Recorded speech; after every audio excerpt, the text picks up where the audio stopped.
Where were you 38 years ago? 38 years. Consider that.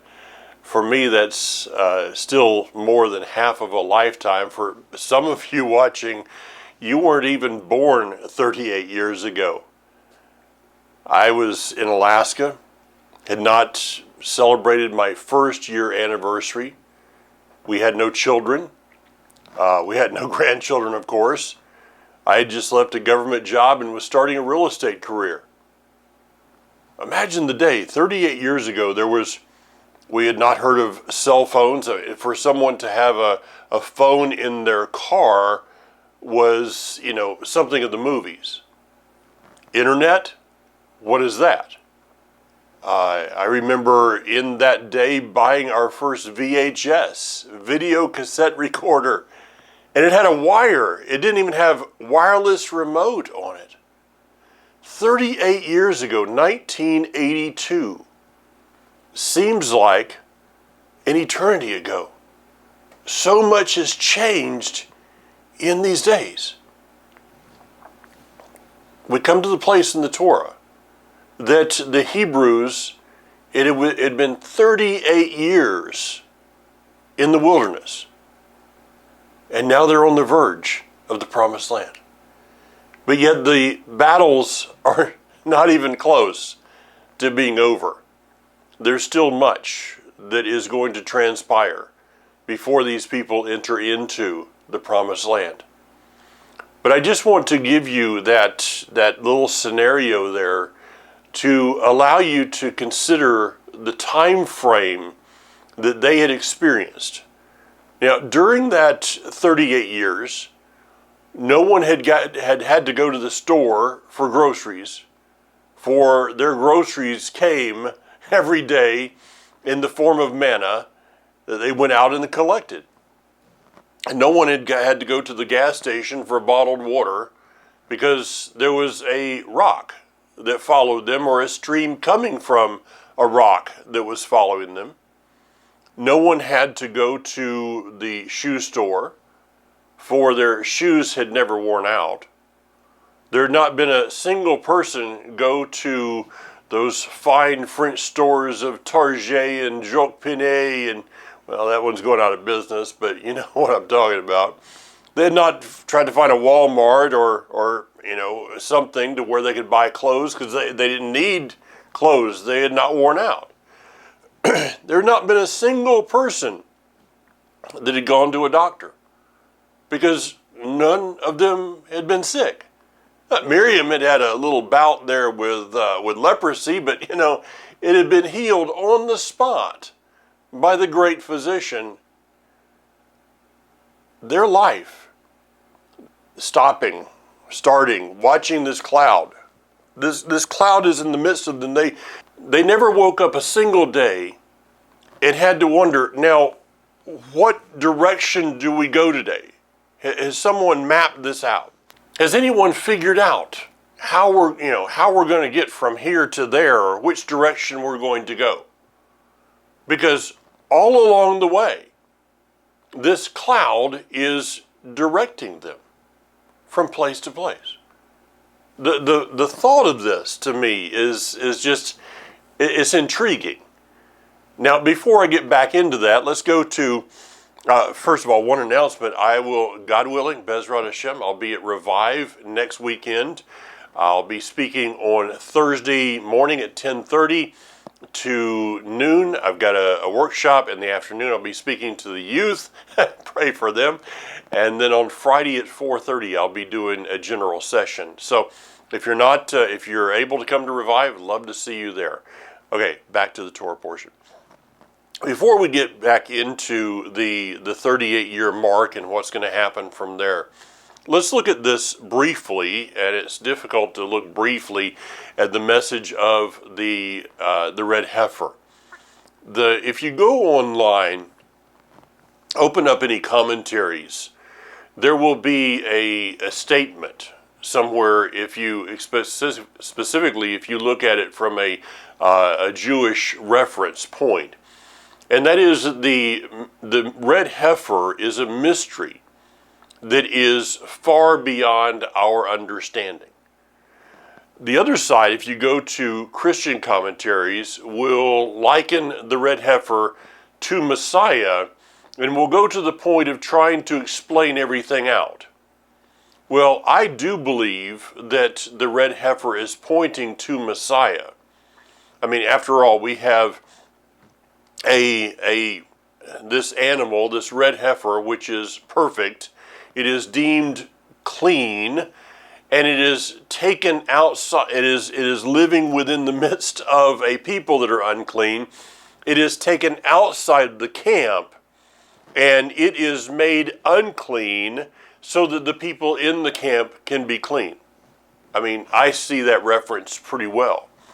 At the same point, I do understand the rabbinical commentators in that there are things about the red heifer that are far beyond our understanding today. Is it, and this is my own speculation, is it possible that the first animal killed in the garden, the animal could have been outside of the garden and brought into the garden? Okay, we're not told all these details. Is it possible that was a red heifer? We understand that the ashes of the red heifer would, through the centuries, be mixed with the ashes of the previous red heifer in order to provide a permanent covering over Israel from beginning to end. And I look at this and consider the possibility that the first animal killed a red heifer, that there were ashes that were given to Adam and Hava.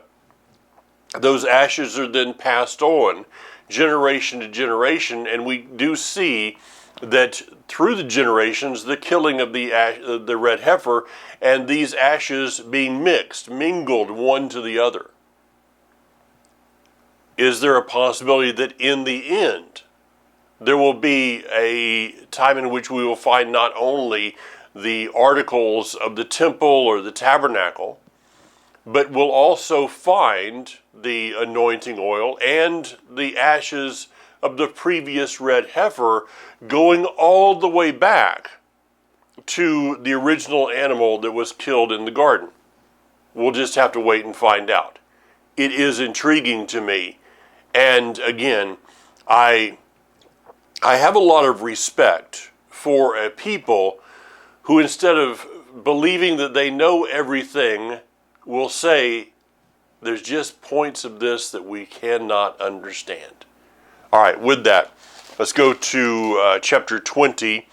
And it says that the people of Israel, the whole community, entered the Zin desert in the first month, and they stayed at Kadesh, where Miriam died and she was buried. That's all it said about Miriam. She died and she was buried. But what is going on behind this? Miriam is the one who is a prophetess in the camp of Israel, and her death is tied to the ceasing of the water that is coming from the rock, which is Mount Sinai, the giving of the Torah. Understanding that the Torah is given, go back to a verse I use many times, Psalm 40 verse 7. If you don't have this one memorized, and where it's at you should. Psalm 40 verse 7, behold, I am coming, in the scroll of the book it is written of me. And the possibility that Miriam is, for all of these 38 years in the wilderness, she is prophesying that the water that is flowing into the camp of Israel is the revelation of the Messiah that is flowing into the camp of Israel. They have gone through these 38 years of the miraculous.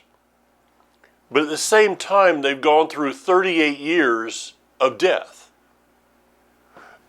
Going back to the account we looked at, was it last week? I think it was, of Korach, or last week, the week before.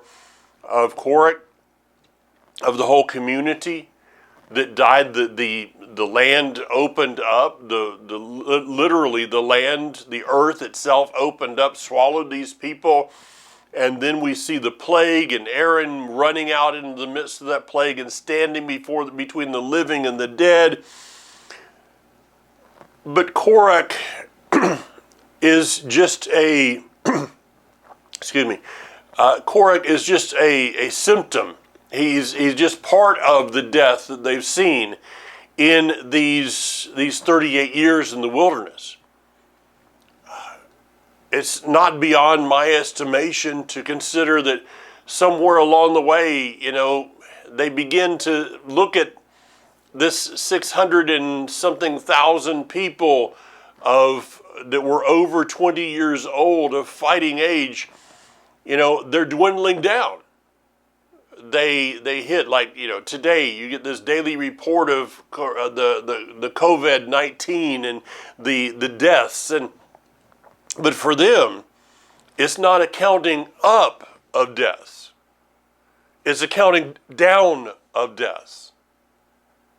They're going from 600 plus thousand to today we have 500,000. And a few years go by and we now have 400,000. Then we hit the 250,000 mark, and then we hit the 100,000 mark and the 50,000 mark, and going on and on and on. So that every year was marked not in the increase of death, but the decrease. Understanding that when we get to zero, it is not like in with the COVID. Once we get to 100,000 deaths, that's the mark. Okay, what is that mark about? It's about nothing, really. I mean, it's about 100,000 people that have died. As someone, I think a communist leader said, the death of one or two people is tragic. The death of hundreds of thousands are merely statistics. Each one of those people is a real live breathing person that had a name, but they become a number. Going back to, lift up your heads. But in this instance, we're not counting up, we're counting down. Because when we reach that number of zero people that are in this camp that were alive during that time of judgment, we get to enter in the promised land. So who do we have left? Well, at this point, possibly when the judgment was given, no one considered, it was like, okay, all of those people over there, but of course he's not speaking of Moshe. Of course he's not speaking of Aaron. Of course he's not speaking of Miriam. I mean, these are our top level leaders that, though we don't like them, probably most of the time, that's what's revealed here, though we complain and grumble against them all the time, constantly. I mean, every Shabbat dinner is about roast Moshe. But they're our leaders. They're the ones that were with us when we came out. And of course, they're going to be there. So we get down to the number 3, 4, 5. Joshua, Caleb, we know that they're going in. But these 3 are exempt. And then Miriam dies. That had to be a shockwave that is going through the whole community. The one that has been prophesying for all of these years is now dead. And it says she was buried. Okay, I'll get back to that in a moment. But then it turns. And in verse 2, because the community had no water, they assembled together against Moshe and Aaron. The people quarreled with Moshe and said, We wish we had died with our brothers when our brothers died before Yud-Heh-Vav-Heh. Excuse me? How's this? Does anybody remember the stories that have been told of what happened in the spring? At what happened when they grumbled and complained about we have no meat to eat? Does anybody remember any of the history? I put out the other day, those who study history will not repeat it. Those who erase history are destined to repeat it. That's true here. They had kind of erased the history from their memory banks. Those stories were stories of old that, they don't mean anything to us today. And because they did, once again, they fall in the same trap. They haven't been delivered from themselves and their ancestors and all the things that came forth from them. And we see them saying these words, we wish we had died with our brothers when our brothers died before Yud-Heh-Vav-Heh. Well, who are they saying are our brothers? Is it possible that they're actually going back to a continued feeling that they have? They were carrying offense regarding Korah. So Korah dies along with his tribe, his people, and the community, begins to complain the next day about Korah. You killed them. Well, did they never get over that offense? And so they say, we wish we had died when Korah died.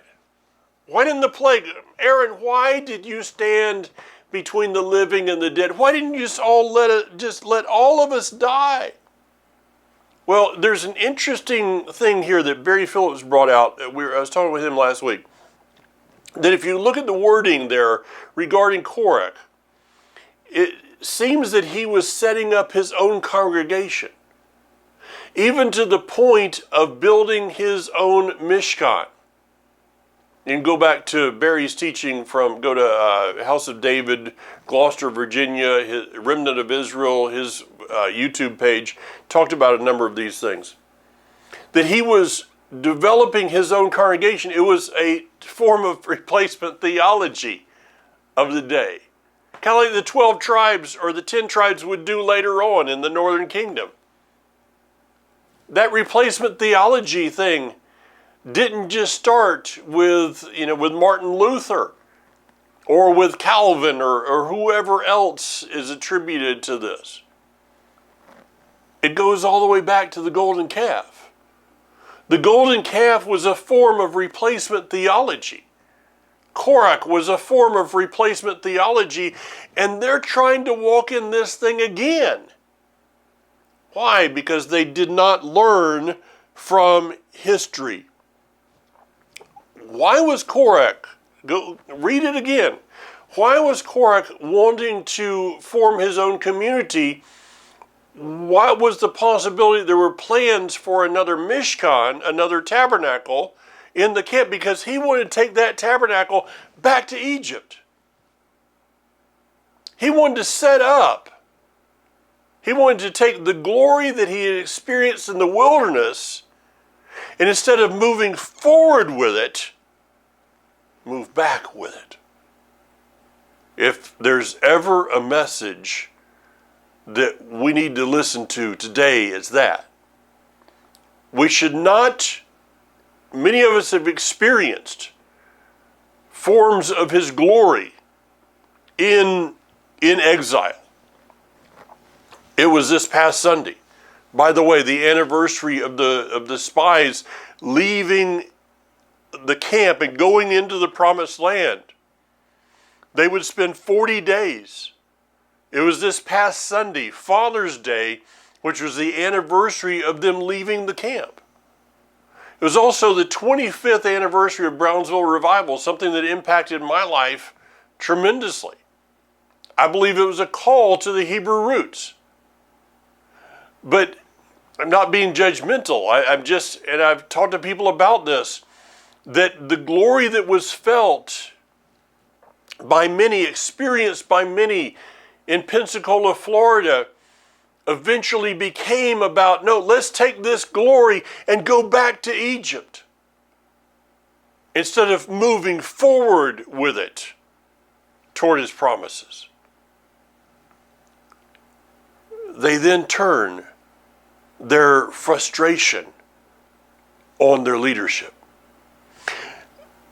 They say to Moshe, why did you bring Adonai's community into the desert?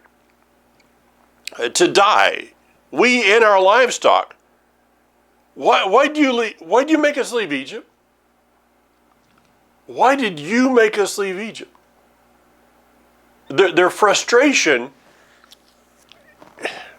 think about this one, their frustration is with the Almighty, but they don't have the backbone to point it in that direction. And that, sad to say, that is still true today. That many times, have you ever, just be really, really honest with me, that makes no difference.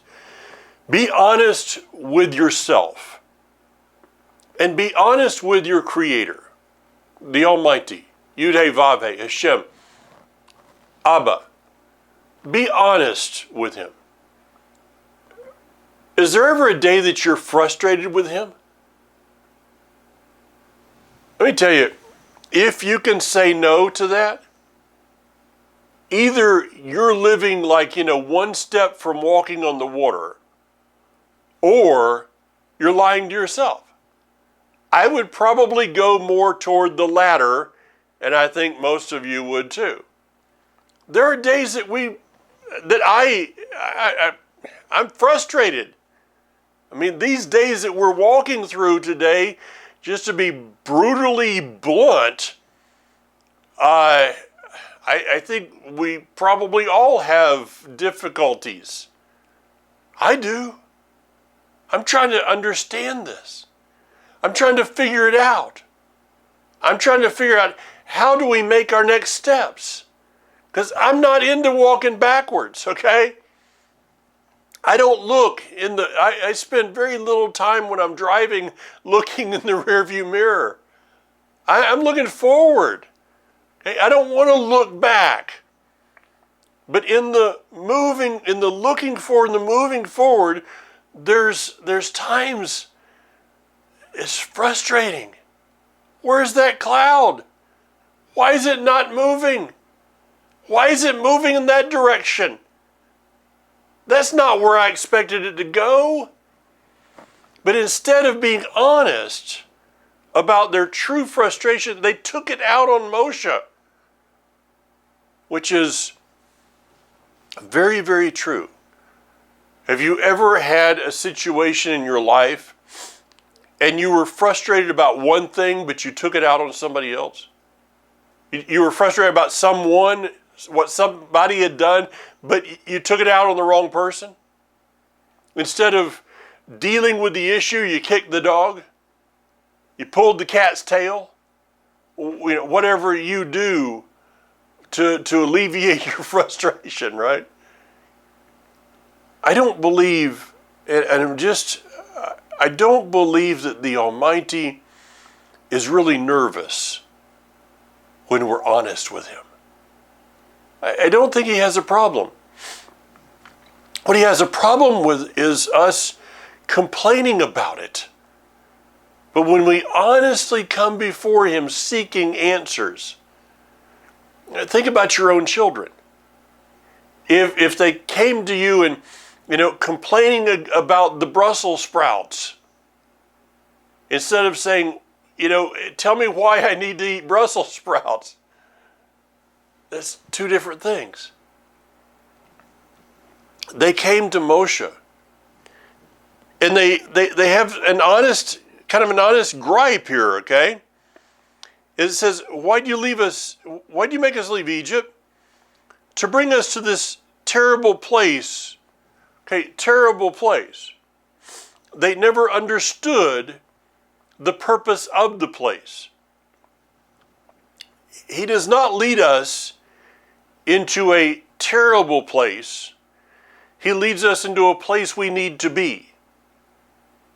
So if we never understand the purpose of that place, it could have been an oasis. They could have been led to, like the Bahamas.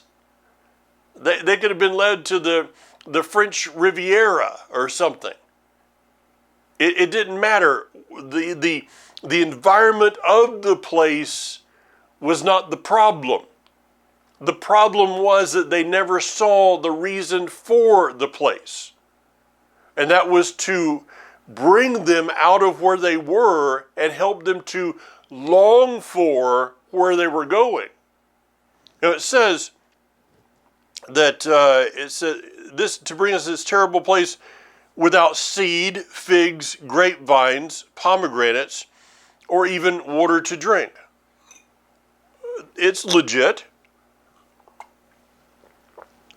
Those things are not in the wilderness, but those things are not supposed to be in the wilderness. They didn't have seed to plant. Why? Because they were never to be in a place that they relied on being in that place. They were to be mobile. They were to keep their tent pegs shallow, as I've taught about many times. I understand that. I love the produce. A peach grown in your yard. Go out and grab a peach off your tree is an amazing thing because it actually has flavor as opposed to the stuff that you normally buy in the store. Last night we had one of our cherry tomato plants is actually has little tomatoes on it, and Kathy there was one that was ripe. So she gave it to me. How did it taste? It tasted like a tomato. Okay, it didn't have that non-flavor like the stuff you buy at the store. But it seems that every time I get to a place, I plant some trees, and by the time the trees are mature enough to bear fruit, we move to another place. It's happened to us over and over and over again. By the time I go to Oklahoma and turn gray soil into something that will grow vegetables, time to pick up, the clouds moving. Come here to North Carolina, same thing, turn orange clay into something that will grow. Fruit trees, got one little apple last year, Nothing this year. But it's okay. Because I understand that what I'm doing here is temporary. The figs, once again, I've been trying to grow figs for 10 years. I think I've had like 2 or 3. Just what happens. But it's about being constantly reminded that though you're putting down some roots in a place, your roots should be shallow because your roots are not really put in where your roots are supposed to be. He talks about the vines. The vines are speaking of grapes of wine, of joy. There was not an overwhelming joy in the wilderness. There's not supposed to be. There's not supposed to be overwhelming joy in exile. The scripture talks about in Isaiah chapter 61, and this is repeated other places, that the mourning for I will give you a turban of beauty for the ashes of mourning. Okay, Isaiah 61 verses 3 and 4, right in that area. Mourning for Zion. Mourning is not the mourning like we consider in our Western culture of, somebody dies and you go and you mourn over them. Mourning in Hebraic thought is more of a yearning toward. The place of exile. I'm not saying that we can't have some fun and some joy in exile. That's fine. But it should be understood that our joy will never be complete as long as we're in exile. This is why sometimes on Shabbat, if we have wine at our Shabbat table, I'll put a couple of drops of water in the wine. Something taught to me by an observant Jewish friend of mine in Israel, in Jerusalem, years ago, that he said that the wine speaks of joy. But because the kingdom is not established and Mashiach is not reigning upon that throne, that he put a little bit of water in his wine to dilute the joy, looking forward to the day that he would no longer have to put that water in the wine, because his joy would be full and it would be complete. Pomegranates speak of Torah, that there is only a certain level of the Torah that we can live while we're in exile. Let's face it, we're probably all frustrated. You get frustrated every month with, I post something, the new moon has been seen in Israel. I still get emails. You're on the wrong day. It ought to be this time. Somebody got into a huge discussion the other day. I was on the phone with someone that's having a problem with this, of someone won't even show up to the congregation because you're not saying the name right. Really? So give me a recording of Moshe saying the name and I'll go with it. Until then, lighten up. Who said you're right? Okay. We have all these things. How do you celebrate Passover? How do you celebrate Yom Teruah? How do you celebrate Sukkot? It's just partial. Exile, there is a level of frustration in exile that you must embrace. But don't allow that frustration to be turned to complaining. See, you can either allow frustration to empower your complaining, or you can allow frustration to empower your yearning. That's not in my notes. Let me go back and say that again. Frustration of exile can empower your complaining, or frustration of exile can empower your yearning. You and I choose which one frustration will empower. I yearn to be able to enter into Shabbat properly. I yearn to be able to observe Passover properly. I yearn to be able to understand things like the red heifer properly. And it's my frustration that empowers my yearning. Let's move on. We don't see the fruit. They're saying, we don't see the fruit of the wilderness. Okay? It's because you never turned in the right direction. The fruit's ahead of you.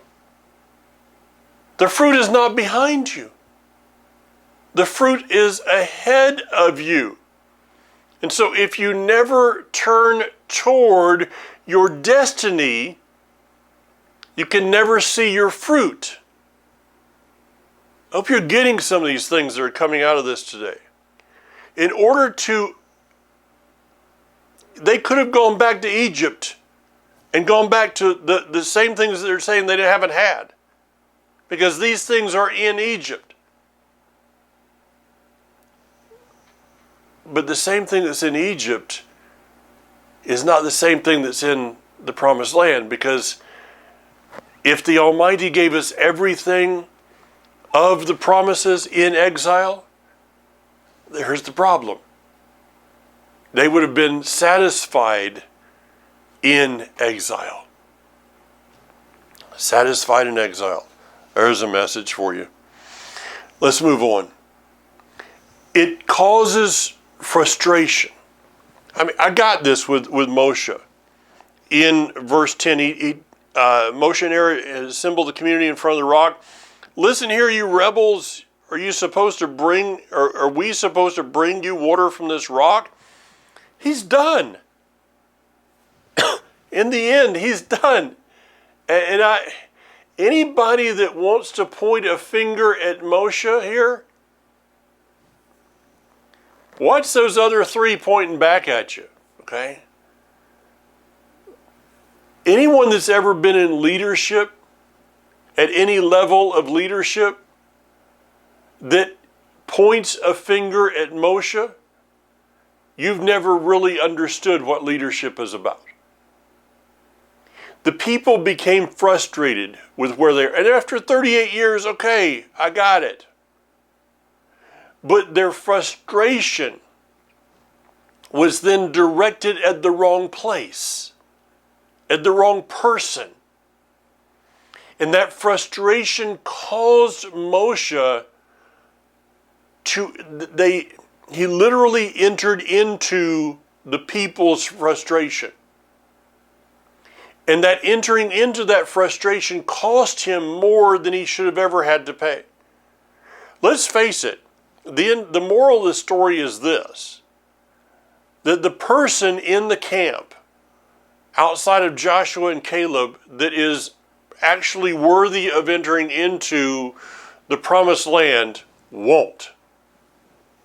And the people that were not will.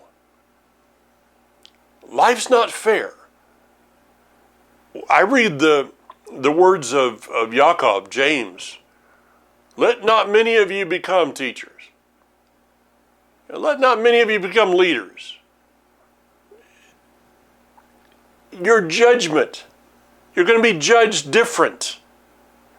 Leaders are judged different. It's just a fact of life. Instead of complaining about we're not getting what we were told, why didn't somebody come up with a great idea of coming to Moshe and saying, hey, Moshe, we'd really like to pray with you that you would have the wisdom to lead us these other 2 years. We got 38 years behind us. Okay, we haven't been the best sheep along the way. We'd really like to repent for that and help you in the rest of the journey. How could things be different? Hey, I understand this at a very small level. There are people that watch my videos, read my Torah commentaries, watch when I talk, me and Hanok do an interview, or me and Barry.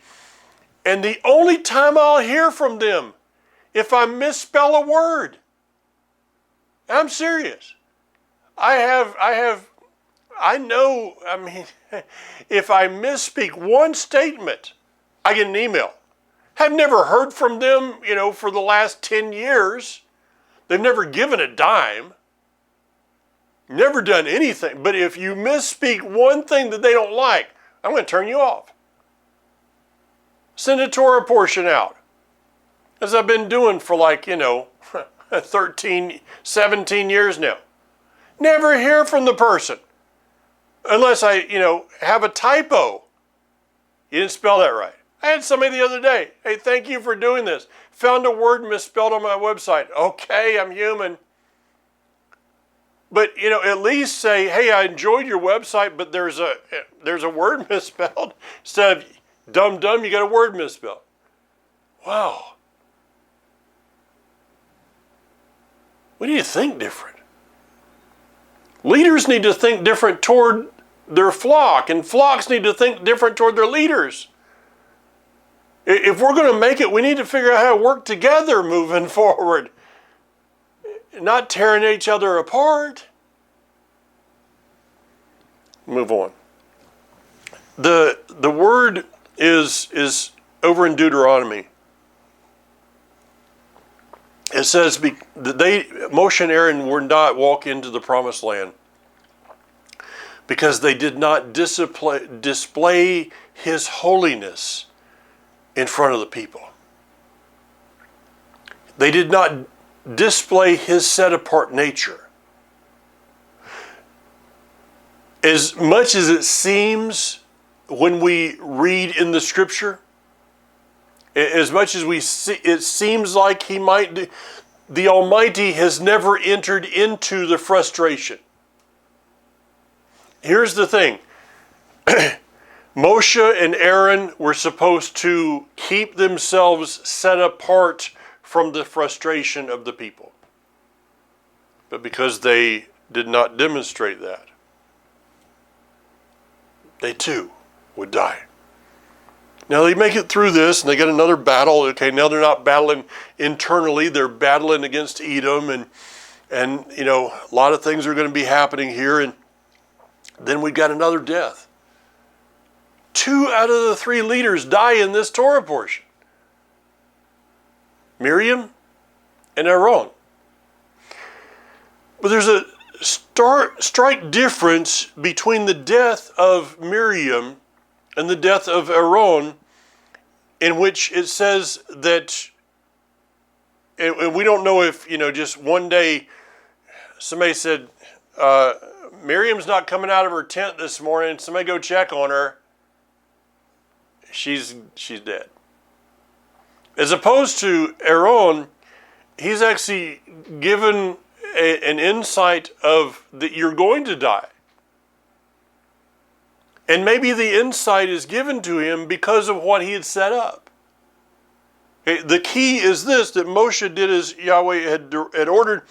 They went up to Mount Hor, before the eyes of the whole community.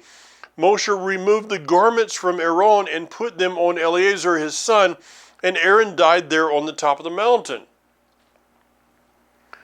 The ministry of Aaron is going to continue through his son. He left a successor. He raised up. This is why anytime that I speak to youth, and God willing, I'll be speaking to the youth next week, and I will throw this phrase into it.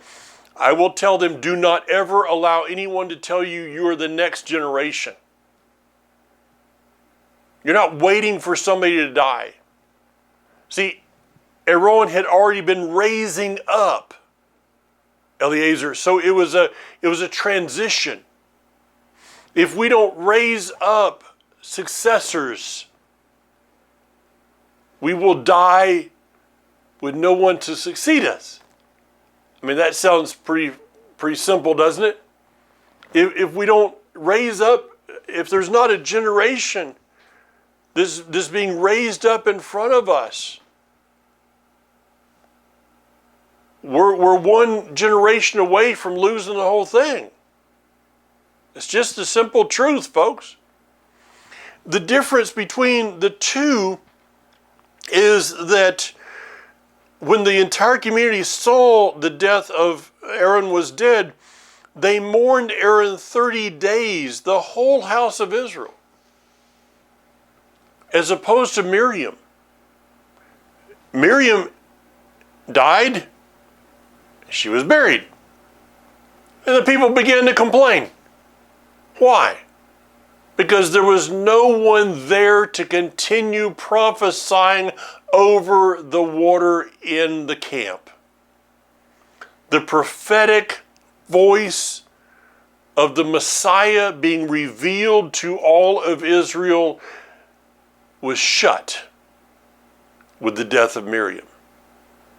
On the other hand, the prophetic voice of the priesthood that was coming forth from Aaron continues. There was no break. For literally the garments were taken off of one man, placed on another man. The same as Elijah and Elisha. The same as Yeshua and the disciples. The message should remain constant even in the death of a messenger. Let me do that one more time. The message should remain constant even in the death of the messenger. Yeshua's death did not change the message. Of course, he rose again, then, he went away. The message still didn't change. When Aaron died, the message didn't change, it went on. When Elijah died, the message didn't change, it went on. When Miriam died, the message died. We better not die and leave our message without someone to carry it on. From there we see the bronze serpent. Don't really have time to get into that today. Then I want to go lastly to chapter 22, one verse. Then the people of Israel traveled on and camped in the plains of Moab behind the Jordan River opposite Jericho. Their first look into the promised land.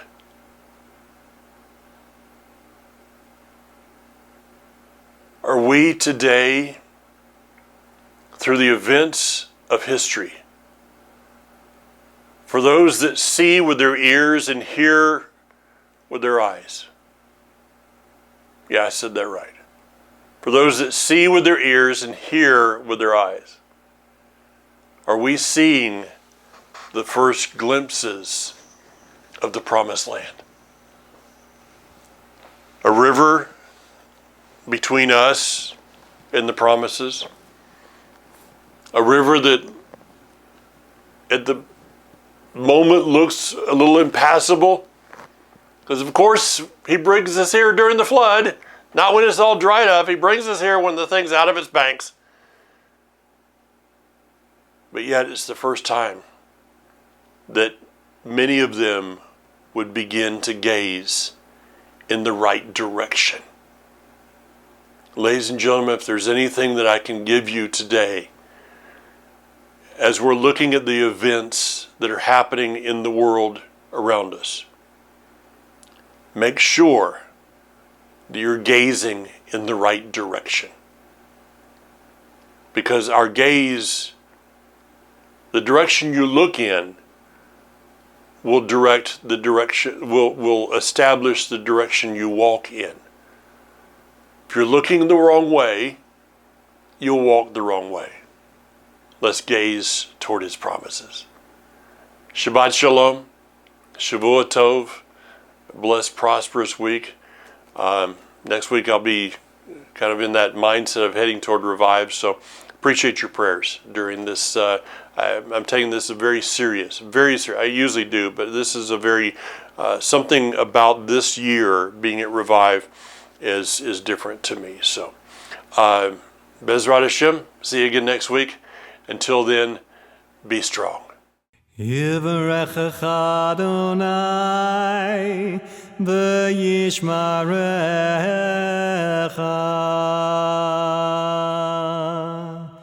Ya'er Adonai panav elecha v'yichunecha.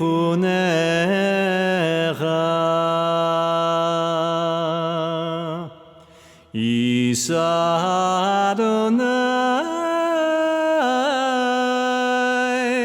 panav elecha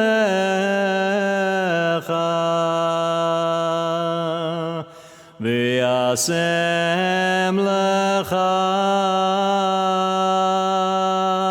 shalom.